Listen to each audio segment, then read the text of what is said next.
Friends, welcome to defence matrix. तो पहले बात करेंगे पंजशीर की, उसके बाद डिस्कस करेंगे कि क्या हालात वहाँ पर चल रहे हैं। तो ये जो पंजशीर वैली है ये नॉर्थ सेंट्रल में है अफगानिस्तान के, करीबन 150 किलोमीटर्स है काबुल से और हिंदू कुश माउंटेन रेंज के पास में है।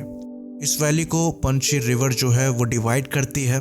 तो कुल मिला जुला के जो इसका टेरेन है वो काफ़ी खूबसूरत है और डिफ़िकल्ट है। तो जो कन्वेंशनल लड़ाइयाँ हैं वो यहाँ पर नहीं करी जा सकती। तो अब ये वैली फेमस क्यों है? तो सोवियत अफगान वॉर के दौरान, जो कि 1980 से 85 तक हुई थी, लोकल कमांडर अहमद शाह मसूद ने इस वैली को सोवियत से बचाया था। तो एक मैसिव अटैक जो है वो लॉन्च किया गया था और सोवियत जो है वो इस वैली पर फिर भी कब्जा नहीं कर पाए थे। ये बात आपको बता दें कि यहाँ पर जो एथनिसिटी है वो तजिक है और करीबन 1 लाख के आसपास जो पॉपुलेशन है वो एग्जिस्ट करती है। तो सोवियट्स ने काफ़ी बड़ी फोर्स के साथ इस वैली पर कब्जा करने की कोशिश करी थी, पर वो अनसक्सेसफुल रहे थे। उसके बाद 1996 से 2001 तक जो तालिबान है उनके रेगुलर अटैक्स हुए, पर फिर भी वो पंजशीर वैली को कब्जा नहीं कर पाए और आज तक कि पंजशीर वैली पर अभी तक कोई भी कब्जा नहीं कर पाया है। तो पंजशीर वैली को अफगानिस्तान का सबसे सेफेस्ट पार्ट जो है वो बताया जाता है। तो जैसा कि हम जानते हैं अभी सिचुएशन ऐसी है कि तालिबान का कब्जा अफगानिस्तान में हो गया है, पर अभी भी पंजशीर वैली एक ऐसी जगह है जहां पर तालिबान अपना कब्जा नहीं कर पाया है और अच्छा खासा रेजिस्टेंस जो है वो मिल रहा है तालिबान को पंजशीर वैली से। अभी की बात करें तो पाकिस्तान में ऐसी खबरें चल रही थी कि पंजशीर वैली में तालिबान का कब्जा हो गया है, पर यह बात सच नहीं है। BBC द्वारा एक रिपोर्ट में जो अफगानिस्तान के करंट एक्टिंग प्रेसिडेंट हैं अमरुल्लाह सालेह, उन्होंने इंटरव्यू में ये बात क्लियर करी कि ये जो क्लेम्स करे जा रहे हैं ये बेसलेस हैं। पर साथ ही साथ उन्होंने ये बात भी एक्सेप्ट करी कि जो कंडीशन है वो काफ़ी डिफ़िकल्ट चल रही है। तालिबान ने फ़ोन लाइंस, इंटरनेट और इलेक्ट्रिसिटी लाइन को काट दिया है। तो पंजशीर वैली का जो इलाका है वो छोटा है, पर यहाँ पर 1.5 से 2 लाख के आसपास जो है वो लोग हैं। और क्योंकि यहाँ का टेरेन थोड़ा सा डिफ़िकल्ट है, हिंदू कुश माउंटेन रेंजेस के बीच में ये जो वैली है वो पड़ती है, साथ में रिवर से भी डिवाइडेड है, तो तालिबान को काफ़ी ज़्यादा मुश्किल हो रही है इस वैली पर कब्जा करने में और काफ़ी बड़ा नुकसान वो झेल चुके हैं। तो ये जो फेक न्यूज़ चली थी कि पंजशीर वैली पर तालिबान का कब्जा हो गया है, इसकी खुशी में तालिबान फाइटर्स ने हवा में फायरिंग करी, जिसमें करीबन 17 तालिबान लड़ाके जो हैं वो मारे गए।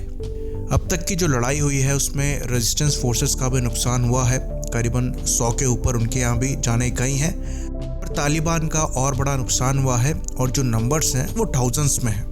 बाकी पाकिस्तानी ISI चीफ जो हैं हामिद फैज़, वो भी काबुल पहुँचे हैं और उनके जाने का जो मकसद है वो ये बताया जा रहा है कि जो अफगानिस्तान में तालिबान लेड गवर्नमेंट बनने वाली है उसमें जो तनातनी है उसको सॉर्ट करने गए हैं और बेसिकली हक्कानीज जो हैं उनको इन्वॉल्व करने गए हैं। तो ऐसा माना जाता है कि जो हक्कानी नेटवर्क है उसको ISI ने ही इस्टेब्लिश किया है, जो कि UN और US द्वारा डेजिग्नेटेड टेरर ग्रुप है। तो कुछ डिफरेंसेस हैं मुल्ला यकूब, मुल्ला अब्दुल गनी बरादर और हक्कानी नेटवर्क के बीच में, जिसमें मीडिएशन का काम करने के लिए जो ISI चीफ हैं वो गए हैं।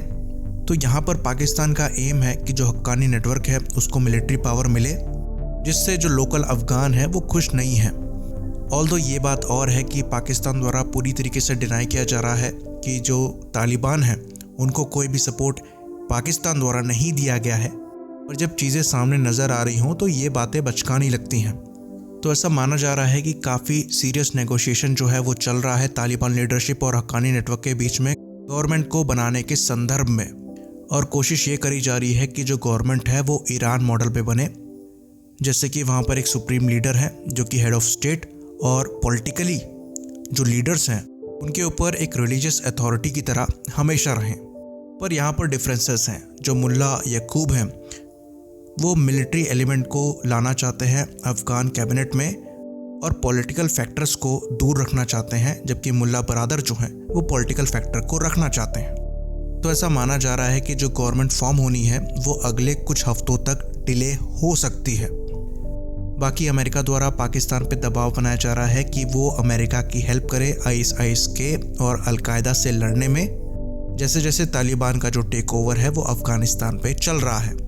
तो आज का वीडियो हम ख़त्म करेंगे कुछ सवालों से। सवाल ये है कि आईएसआई का डायरेक्ट इन्वॉल्वमेंट जो है वो अफ़गानिस्तान में दिखाई दे रहा है, और अगर पाकिस्तान अफ़गानिस्तान में स्ट्रॉन्ग होता है तो इसके अच्छे खासे चांसेस हैं कि एक और कंट्री तैयार हो जाएगी जो कि इंडिया के अगेंस्ट में बोलेगी।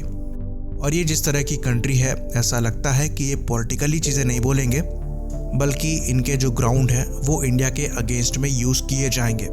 तो बहुत ज़रूरी है कि आईएसआई के मूव को इंडिया द्वारा काउंटर किया जाए, और इसमें देखने वाली जो बात होगी वो ये होगी कि रॉ द्वारा किस तरीके की जो स्ट्रैटेजी है वो अपनाई जाएगी। नॉर्दर्न अलायंस द्वारा काफ़ी अच्छी खासी लड़ाई जो है वो रखी जा रही है, उनको सपोर्ट की ज़रूरत है। और ऐसा कुछ रिपोर्ट्स आ रही थी, उसमें बताया जा रहा था कि तालिबान की साइड से हो सकता है पाकिस्तान के जो स्पेशल यूनिट्स हैं वो लड़ रही हों।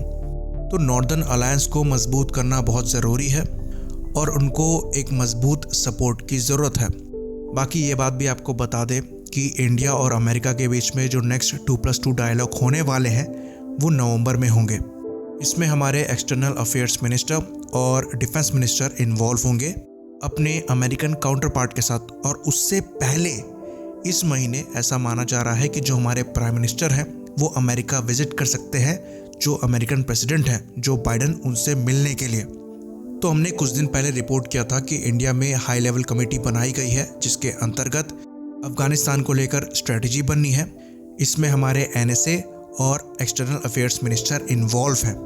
तो एक प्लान जो है वो डेफिनेटली इंडिया की तरफ से बनाया जा रहा है, जिसको लेकर अमेरिका के साथ भी बातचीत चल रही है, जिसके अंतर्गत ये जो मीटिंग्स हैं वो फिक्स करी गई हैं। तो अमेरिका को भी चीज़ें क्लियरली नज़र आ रही हैं कि कैसे पाकिस्तान डायरेक्टली अफगानिस्तान में इन्वॉल्व है, पर अमेरिका पाकिस्तान पे इतना डिपेंडेंट हो गया है कि बहुत कुछ स्टेक पर है, जिसकी वजह से डायरेक्ट एक्शन लेने से वो बच रहा है।